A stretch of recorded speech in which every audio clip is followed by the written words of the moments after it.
Assalamualaikum warahmatullahi wabarakatuh. Bagaimana kabar adik-adik hebat dimanapun berada?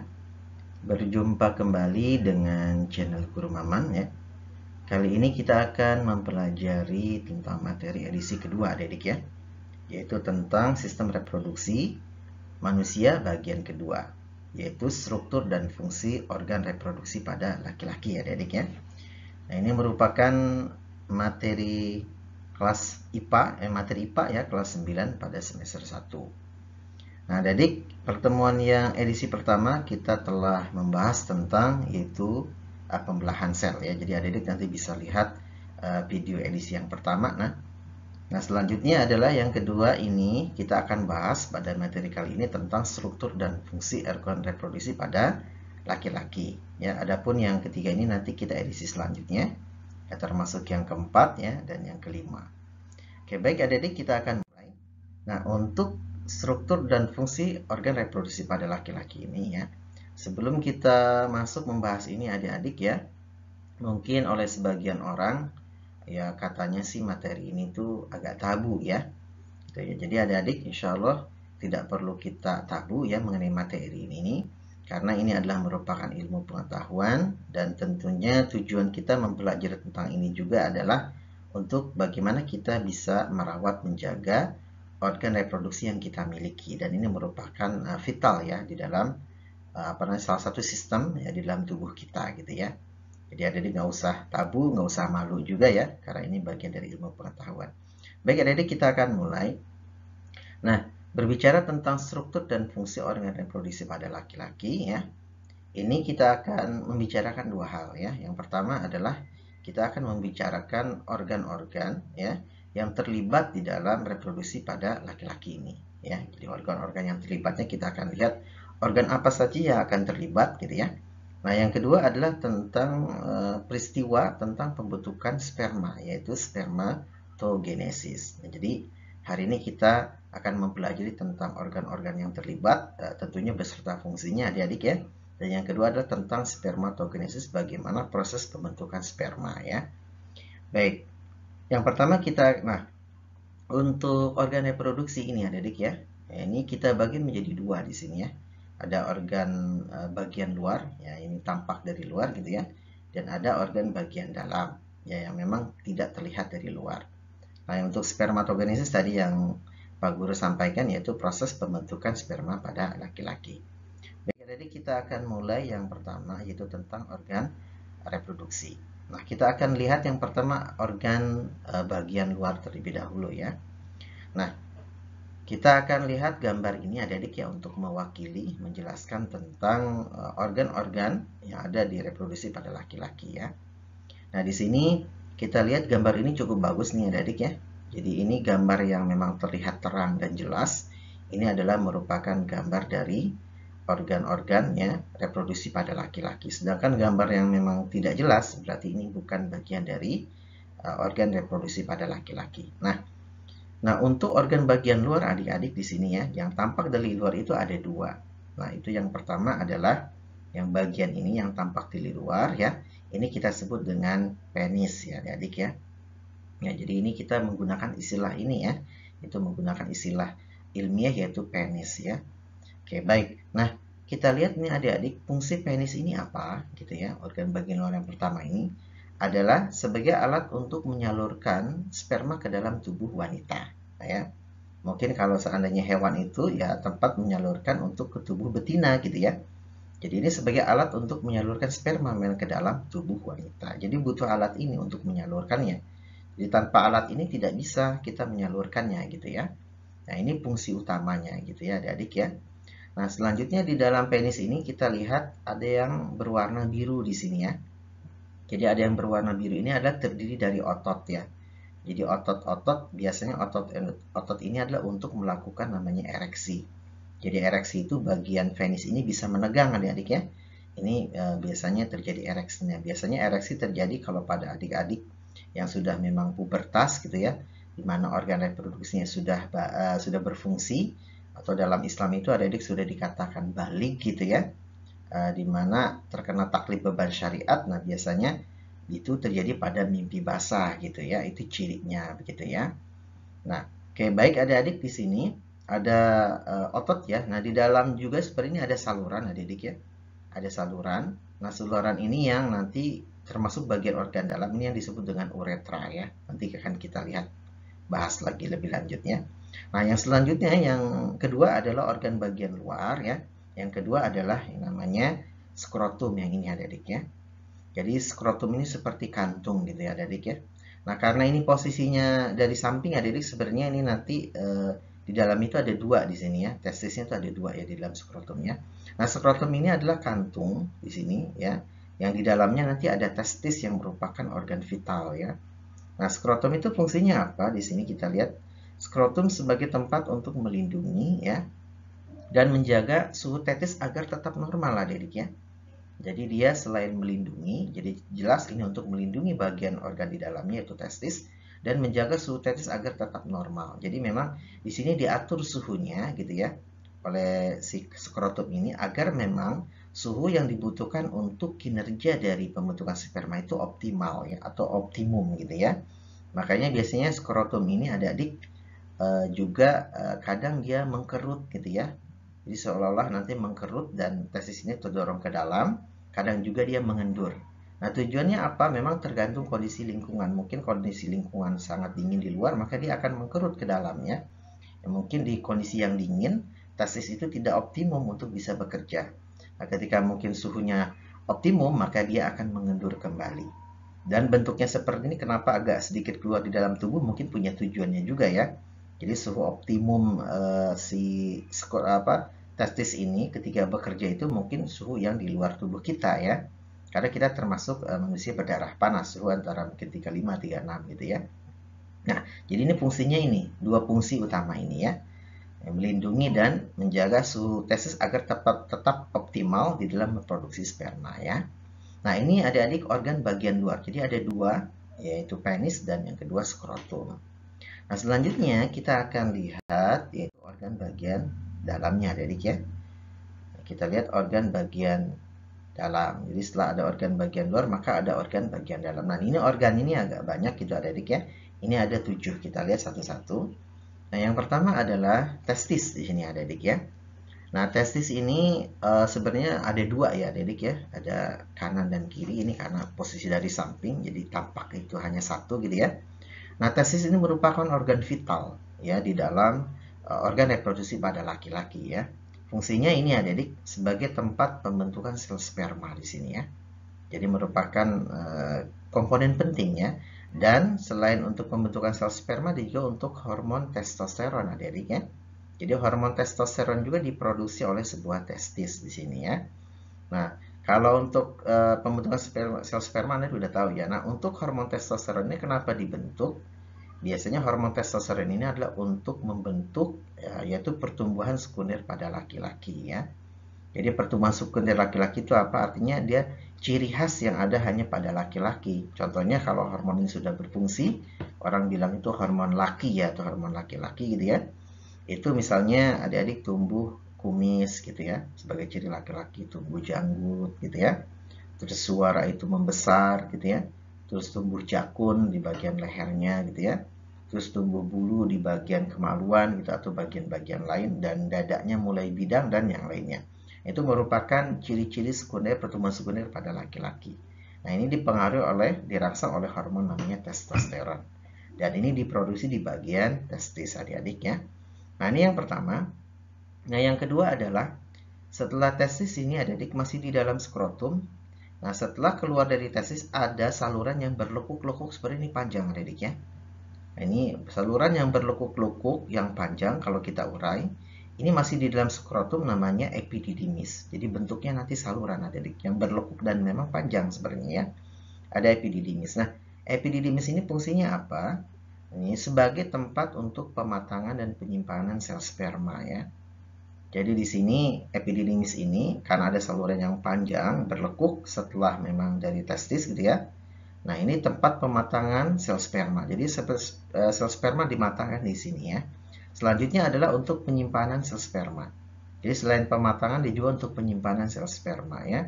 Jadi sel sperma yang telah diproduksi oleh testis maka akan disimpan di sepanjang saluran epididymis. Nah, Dikala nanti di epididymis ini penuh gitu adik-adik ya, biasanya maka ini akan merespon sistem saraf ya, kepada sistem saraf pusat untuk memang sperma itu dikeluarkan. Nah, nggak usah khawatir adik-adik ya, secara alami ya ketika adik-adik sudah puber dan organ reproduksinya sudah berfungsi, itu secara alaminya dia akan kalau memang penuh di sini itu akan dikeluarkan, yaitu melalui namanya mimpi basah gitu adik-adik ya. Jadi mimpi basah itu salah satu tanda atau respon dari sistem reproduksi kita di mana sperma ini harus dikeluarkan gitu karena memang organ reproduksinya sudah berfungsi ya adik-adik ya. Dan memang organ reproduksi khusus pada reproduksi laki-laki ini adik ini berfungsi pada saat tertentu. Jadi pada saat bayi kecil itu belum berfungsi, ada organnya tapi belum berfungsi. Makanya itu termasuk organ yang berfungsi pada saat tertentu ya. Nah, setelah berfungsi maka dia terus-menerus akan memproduksi. Gitu ya. Oke, baik. Nah, ini yang kedua adik. Yang selanjutnya yang ketiga adalah tentang vas deferens ya. Vas deferens ini bisa dikatakan saluran sperma. Nah, ketika sperma itu berada di dalam saluran epididymis ya disimpan dan terjadi matang di sini ya, maka dia akan keluar melalui saluran vas deferens di sini ya.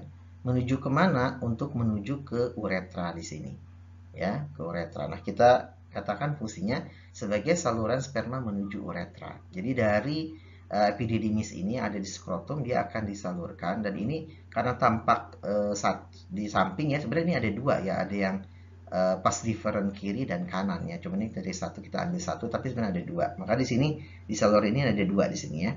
Nah, jadi di vas deferens ini ada saluran sperma untuk menuju ke uretra. Nah, setelah dari vas deferens yang keempat itu ada beberapa kelenjar adik-adik ya. Ada beberapa kelenjar. Kita tahu ketika adik-adik mungkin sudah mimpi basah khususnya, biasanya rata-rata kelas 9 mungkin sudah ya. Artinya adik-adik sudah balik ya, sudah puber ya. Nah, biasanya itu kita kenal dengan air mani gitu ya. Nah, ternyata selain sperma adik-adik, di air mani itu ada cairan di situ ya. Cairan-cairan yang memang membantu untuk mendukung sperma ketika keluar dari tubuh laki-laki gitu ya. Nah, di sini cairan-cairan yang di sperma itu kita sebut dengan semen cairannya ya. Jadi bukan semen untuk nembok ya, itu semen. Nah, semen ini mengandung beberapa komponen yang dihasilkan oleh beberapa kelenjar dalam organ reproduksi pada laki-laki. Nah, salah satunya yang keempat ini adik, namanya kelenjar vesicula seminalis ya. Nah, di sini di sepanjang saluran di vas deferens itu ada kelenjar namanya vesicula seminalis. Nah, kelenjar ini tadi yang Bapak katakan bahwa di situ ada cairan semen gitu ya selain sperma. Nah, di vesicula seminalis ini menghasilkan cairan yang bersifat basa. Nah, ini basa adik ya. Kita tahu adik sudah belajar tentang asam basa dan garam ya. Karena memang tubuh wanita itu uterusnya itu asam, maka cairan yang ada dihasilkan oleh sperma ini harus air mani ini harus basa adik-adik untuk menyeimbangkan. Jadi kalau asam ketemu basa menjadi netral gitu ya. Dan itu mengandung fruktosa. Fruktosa ini salah satu jenis monosakarida ya. Temannya ada glukosa, ada fruktosa dan ada galaktosa. Ini adalah untuk energi ya, cadangan energi sperma ya. Ada hormon prostaglandin ya dan ada protein pembekuan. Nah, hormon prostaglandin ini fungsinya untuk apa ya? Jadi pada saat mungkin sperma itu masuk dalam tubuh wanita, itu bisa dianggap sebagai zat asing sebenarnya ya. Nah, biasanya kalau zat asing itu kan maka otomatis tubuh itu melakukan perlawanan melalui antibodinya ya. Nah, mungkin untuk memperkenalkan agar tidak dianggap sebagai zat asing, salah satunya dihasilkan hormon namanya prostaglandin dan protein pembekuan. Nah, memang cairan dari semen ini juga memang mengering dan membeku ya. Jadi seperti ada protein di situ ya. Makanya seperti apa ya, cairan telur mungkin ya. Telur juga kalau keluar itu kan nanti membeku ya, putih gitu ya, membeku. Di sini ada protein pembekuan. Nah, cairan disebut dengan semen ya. Nah, semen ini selain dihasilkan oleh kelenjar vesicula seminalis, ada lagi kelenjar yang lain yaitu yang kelima nih adik-adik ya. Ini yang kelima yaitu kelenjar prostat. Nah, ini kita sering dengar juga ya. Salah satu organ di laki-laki ini kelenjar prostat. Ustadz juga pernah Bapak juga pernah dengar kelenjar prostat ini banyak laki-laki yang memang sakit khususnya di bagian ini ya. Jadi pada laki-laki itu suka ada sakit tentang kelenjar prostat ya, gitu ya. Nah, kelenjar prostat juga ini memberikan sumbangan cairan pada semen itu ya. Di sini menghasilkan cairan keputih-putihan terdiri asam sitrat ya. Asam sitrat ini untuk energi juga. ada enzim juga, nanti ini enzim, dan ada antibiotik ya untuk pertahanan si sel ya ketika mungkin ketemu dengan zat-zat asing atau bakteri ya, atau yang lainnya ketika keluar dari tubuh laki-laki ya. Nah, adik-adik, nah ini ada dua kelenjar yang memang berperan penting selain sperma, maka diberikan cairan yang memang untuk mendukung ya, membantu sperma itu tetap eksis ya, ketika memang dia keluar dari tubuh laki-laki. Gitu ya. Nah, satu lagi ada kelenjar adik-adik. Nah, yang bagian sini, ini kelenjar prostat di sini, ini kelenjar vesicula seminalis ya. Nah, kelenjar satu lagi ada namanya kelenjar Cowper atau bulbouretra. Nah, ini ada bagian kecil di sini. Nah, kalau kita perhatikan adik-adik, ini pas different ini di sini nanti ada saluran pertigaan di sini adik-adik ya. Pertigaan. Nah, pertigaan di sini yang satu ini dari kantong kemih ya, dari tempat penampungan urin, maka urin juga akan keluar melalui ke sini adik-adik, uretra. Nah, begitupun pas different nanti saluran sperma juga ujungnya akan keluar masuk ke uretra. Jadi memang uretra ini merupakan saluran bersama ya antara urin dan sperma sebenarnya ya. Nah, di bagian kelenjar Cowper ini adik-adik yang sudah masuk ke bagian uretra, nanti ujungnya ke uretra, ini ada fungsi menarik di sini, yaitu menghasilkan lendir dan cairan yang bersifat basah. Sekali lagi ini basah ya, dengan tujuan melindungi sperma dari sifat asam urin yang tersisa pada uretra. Ini luar biasa di sini ya. Ternyata kelenjar Cowper ini adik-adik sebelum sperma itu dikeluarkan ya, ketika akan dikeluarkan, dirangsang untuk dikeluarkan. Nah, si kelenjar Cowper itu akan mengeluarkan cairan lebih dahulu. Tujuannya apa? Dia untuk mensterilisasi di sepanjang uretra ini. Jadi dikeluarkan cairan dari Cowper ini. Untuk apa? Untuk mensterilkan ya, agar tadi mungkin di sini ada sisa-sisa dari urin ya, yang sifatnya urin itu asam, ada zat-zat yang lain gitu ya, yang tentunya mungkin membahayakan bagi pertumbuhan sperma gitu ya. Nah, makanya luar biasa sekali ternyata memang Allah itu mendesain sedemikian rupa gitu ya. Subhanallah sekali ya. Ternyata sperma ini diperlakukan sangat istimewa tentunya ya. Jadi sebelum dia lewat itu sudah jalannya itu disterilisasi ya. Dibuat sedemikian rupa agar memang dia fungsinya itu berfungsi dengan baik. Ya ibaratnya mungkin apa ya, kalau ada presiden lewat itu ke tempat tertentu, jalannya itu udah disterilisasi jadi lancar gitu ya, tidak ada gangguan. Nah, ternyata ketika pun sperma itu lewat, dia diberikan sterilisasi terlebih dahulu di sepanjang saluran uretra ini ya. Jadi luar biasa ya, subhanallah ya. Jadi sangat istimewa sekali tentang sperma ini ya. Oke, baik. Nah, selanjutnya yang terakhir adalah organnya adalah uretra. Nah, yang tadi ini ya. Jadi uretra ini merupakan saluran pengeluaran sperma dan urin. Jadi ini saluran bersama. Jadi tadi nanti sperma juga bisa melalui uretra tadi ya, dan urin juga yang di kantung kemih ini masuk juga ke uretra. Jadi uretra ini merupakan saluran urin dan sperma. Dan biasanya digunakan untuk urin ya adik-adik ya. Nah, makanya tadi kelenjar Cowper itu ketika sperma itu akan keluar dia disterilisasi ya, karena urin ini kan sifatnya asam, mungkin bisa merusak fungsi dari si sperma tersebut ketika keluar dari tubuh ya. Nah, ini luar biasa sekali ya. Nah, berarti adik-adik kita bisa simpulkan di sini. Jadi organ bagian dalam itu ada 7 bagian ya.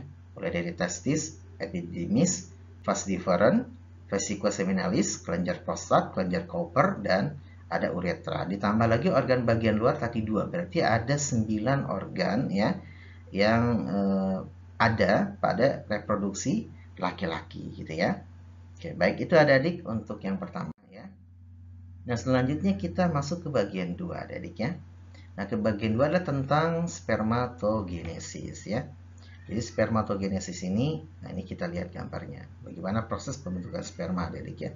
Nah, tadi kan organ vital kita itu kan di testis ya. Jadi kalau seandainya kita testis itu kita belah adik-adik ya. Kita belah, kita ingin lihat bagian dalamnya. Mungkin kalau adik-adik ingin lihat seperti testis kambing atau itu juga bisa, mungkin ingin lihat bagian dalam itu bisa kita belah gitu ya. Nah, apabila kita belah maka akan terlihat penampang seperti ini. Nah, ini pas differentnya. Nah, yang ini saluran yang berlekuk-lekuk panjang yang masih di dalam skrotum ini namanya epididymis ya.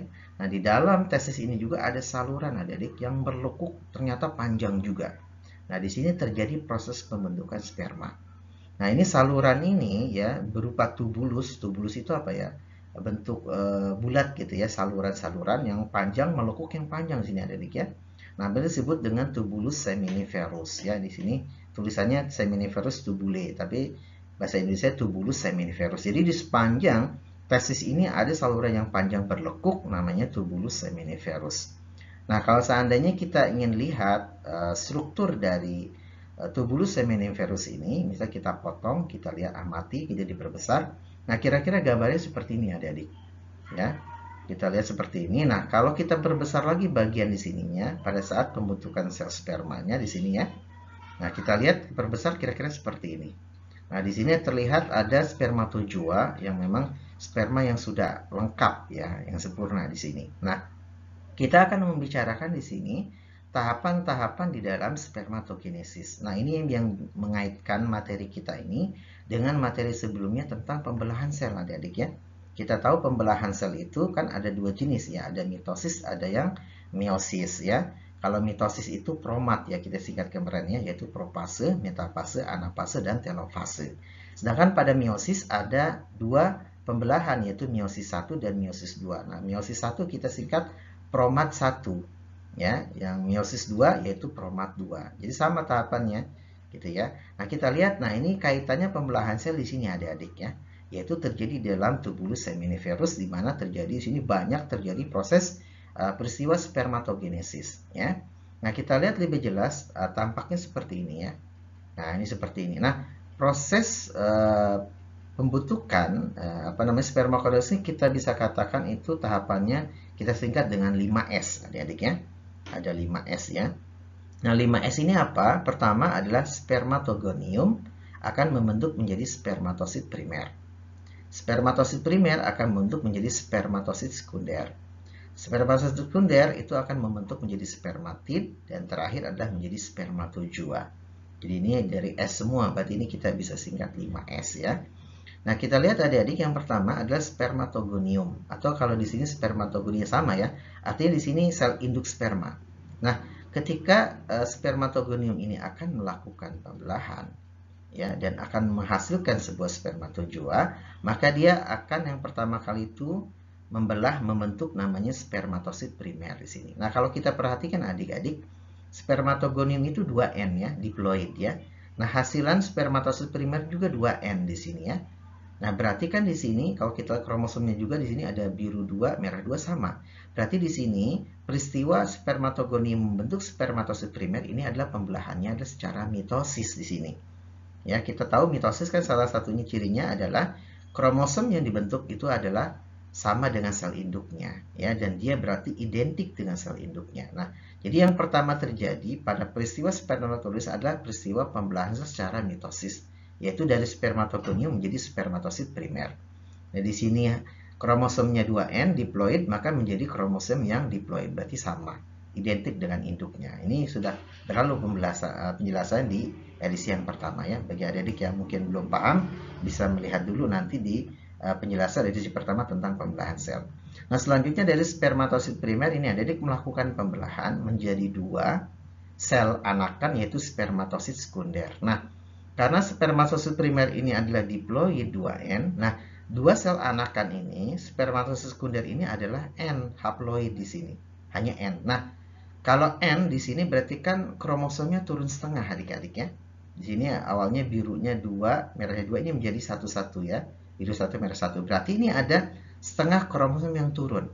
Nah, berarti di sini peristiwanya bukan mitosis tapi adalah meiosis 1. Ya, meiosis 1 di sini kita tahu tahapan-tahapannya kemarin adik, yaitu promat 1. Di sini terjadi profase 1, metafase 1, anafase 1, dan telofase 1. Maka akan membentuk 2 sel anak yang sifatnya spermatosit sekunder dan dia haploid.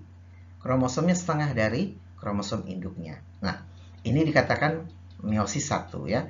Nah, selanjutnya dari 2 sel spermatosit sekunder ini, maka masing-masing akan membelah menjadi 2 sel anakan, yaitu menjadi spermatid. Nah, spermatosit sekunder ini kan N haploid adik-adik ya, menghasilkan 2 sel anakan spermatid yang haploid juga. Nah, peristiwa ini yaitu pembelahan meiosis 2 di sini. Di sini terjadi tahap promat 2, profase 2, metafase 2, anafase 2, dan telofase 2. Ya, di sini adik-adik ya yang sudah kita berlalu pembahasannya, dan pernah Bapak katakan juga ya bahwa meiosis 2 itu bisa kita katakan sebenarnya pembelahan mitosis ya. Kenapa? Karena di sini haploid menghasilkan dua sel anakan yang haploid juga sebenarnya. Jadi meiosis 2 itu bisa kita katakan pembelahan mitosis, tapi di sini memang rangkaian dari peristiwa pembelahan meiosis, tapi dikatakan meiosis 2 ya.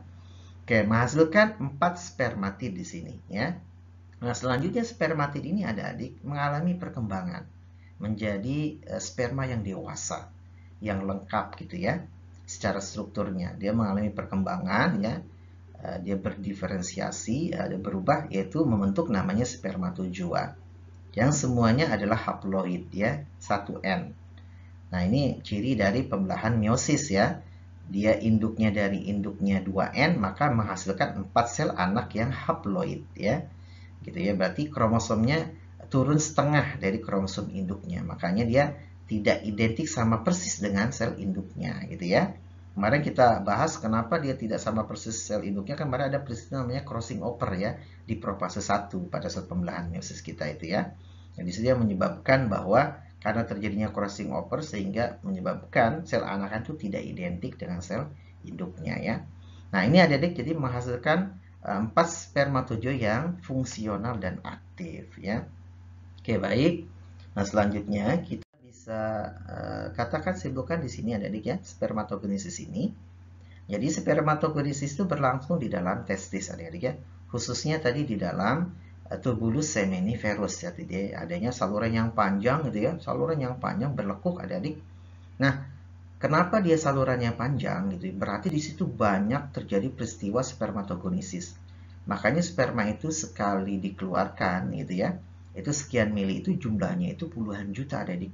Kenapa banyak bisa puluhan juta? Karena memang spermatogonia itu, peristiwa spermatogenesis yang terjadi di dalam tubulus seminiferus itu kan panjang memang di testis, apalagi testis kita ada 2 gitu ya.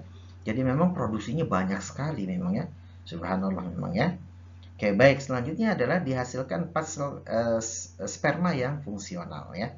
Artinya fungsional itu berfungsi dan siap untuk membuahi telur adik-adik ya. Begitu ya.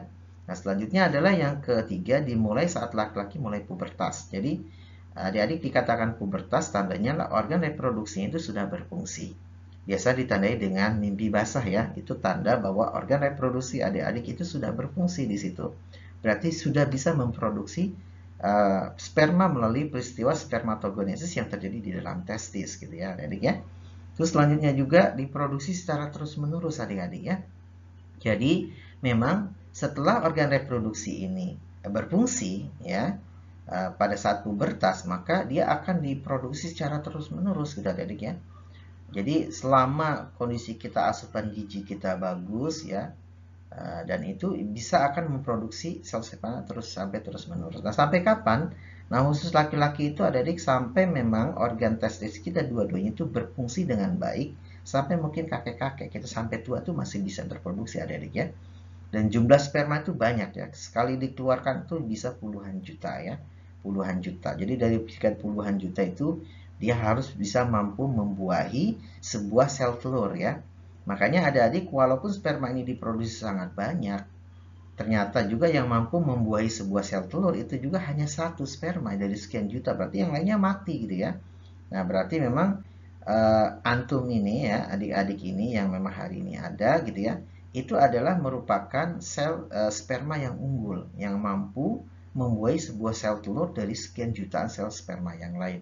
Jadi termasuk sperma yang unggul tentunya, sehingga menjadi kita gitu ya adik-adik ya. Nah, ini 4 hal yang perlu kita ketahui. Nah, yang terakhir di sini adik-adik ini ada gambar apa namanya sel sperma yang lengkap ya di sini ya. Ada bagian kepalanya, ada lehernya, ada bagian badan, ada bagian ekor gitu ya. Nah, kenapa memang bentuknya seperti ini didesain ya, subhanallah ya. Memang ternyata sperma itu harus memang dia berjuang gitu ya ketika masuk ke dalam alat reproduksi wanita di uterus itu ternyata jaraknya jauh adik-adik ya. Jaraknya jauh itu dia harus berenang menuju ke nanti saluran tuba Fallopi namanya. Jadi dia harus bisa berenang. Nah, kalau dia tidak punya alat ekor ini dia tidak mampu berenang dan juga kondisi cairannya itu asam gitu ya. Jadi dia harus berjuang sedemikian rupa memang harus mampu menyampai sampai telur yang memang jaraknya cukup jauh ya. Makanya dia punya ekor ya. Mungkin seperti geraknya berudu gitu ya. dia punya ekor. Jadi untuk bergerak itu ya. Nah, ini di sini ada bagian akrosom nih, bagian mengandung enzimnya di sini ya untuk apa namanya? Memecah saluran telur ya, lapisan ya, lapisan pada telur itu ya. Terus ada bagian nukleus intinya, ada sentriol, ada mitokondria dan bagian ekor. Nah, ini merupakan sel sperma yang lengkap adik-adik ya. Nah, baik adik-adik. Nah, jadi untuk pembahasan kita kali ini cukup yaitu tentang organ ya, tentang organ reproduksi pada laki-laki dan peristiwa spermatogenesis. Tadi kita sudah sebutkan ada 9 organ ya yang terdapat pada reproduksi laki-laki, dan yang kedua adalah peristiwa terjadinya spermatogenesis. Baik adik-adik sekalian, ya, demikian mungkin untuk materi kita kali ini ya.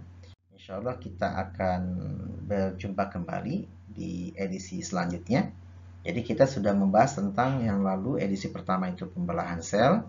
Nah, edisi kali ini kita sudah membahas tentang struktur dan fungsi organ reproduksi pada laki-laki. Nah, di edisi yang ketiga kita akan membahas selanjutnya adalah tentang struktur dan fungsi organ reproduksi pada wanita. Nanti dilanjutkan edisi selanjutnya tentang siklus menstruasi, fertilisasi, dan kehamilan. Dan yang terakhir tentang kesehatan reproduksi. Baik adik-adik, jadi untuk pembahasan kita kali ini insya Allah sampai di sini ya. Sampai berjumpa kembali di channel Guru Maman di edisi selanjutnya, yaitu kita akan membahas tentang struktur dan fungsi organ reproduksi pada wanita. Baik adik-adik, apabila materi ini bermanfaat ya, silahkan adik-adik bisa like ya, komen, share, and subscribe ya. Demikian, wassalamualaikum warahmatullahi wabarakatuh.